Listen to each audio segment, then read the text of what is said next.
what it takes to be happy, we have to understand what is our current blueprint of how our life's supposed to be. Now, what do I mean by blueprint? Well, we have a story in our head of how life's supposed to be. Some people's story is you work hard in school, you become really great, you're a nice person, you're a good person, and then you grow up and you take care of yourself and you find the ideal man and you fall in love and you have a white picket fence and you have 3 perfect children and you live happily ever after.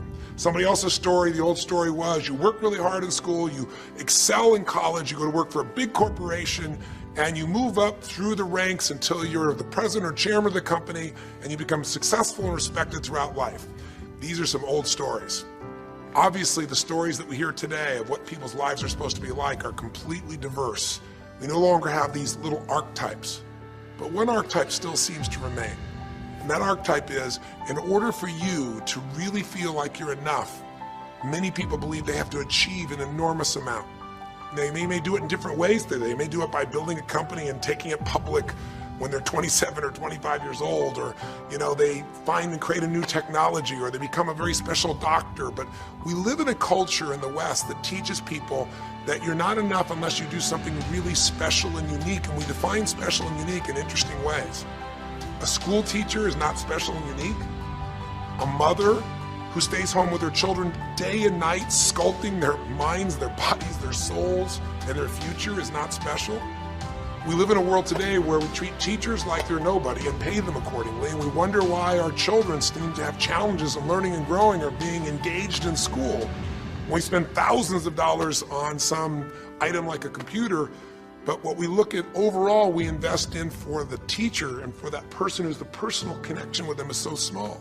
We live in a society where many women look down and say, well, you're just a housewife, you're just a mother. See, some of the pain we have in our society is not because there's one right or one wrong approach, but because we try to make everybody fit into some particular approach to life. Here's what's going to make you happy or make you unhappy in life. It's real simple. Let's do a quick test.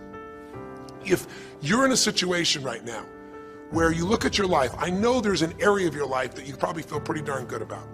Even if you're not happy with your finances, I bet you feel damn good close to your kids. Or if you're not close to your kids, maybe you don't have any kids, maybe you feel really good about your career. If you're doing not so good in your career, maybe you got a really great body that you've trimmed down or strengthened up, or you really shaped yourself the way you want, muscularly, or in the way you look. Or if that's not happening, maybe you feel a really special connection with God, or really close to your mother or father or your family, whatever. Almost everybody has an area of their life they feel really good about if they're honest, if they're fair to themselves. What's an area of your life you really feel happy about? And I want you to think about it for a moment, truthfully. What's an area in your life today that if you wanted to be happy about it, you really could feel proud about it? You could feel like it's an area you're doing darn well in. And if you're really hard on yourself, there's still an area. What's an area? I want you to think of it right now. And I want you to think of that area, whether it's your body or your finances or your career or your intimate relationship or your relationship with your kids or your relationship with your creator, whatever it is. I want you to think about, why are you happy with that area of your life right now today? Why are you happy with that area of your life right now today? Really think about it. If you were in a seminar with me, I'd have you write this down. If you can, you could put me on hold here for a second, because I'd like to reveal to you the formula is for happiness. And if I say there's a formula for happiness and here's what it is, you're gonna go, yeah, sure, that's what he says. But if you put down the answer and we can see the formula is real without me telling you what it is, you get to look at your own life and say it matches. You're gonna know this is right. So you could stop this right now if you want, put me on hold, and just write down what's an area of your life you're really, really happy about, you're really pleased with, or you could be if you wanted to focus on it.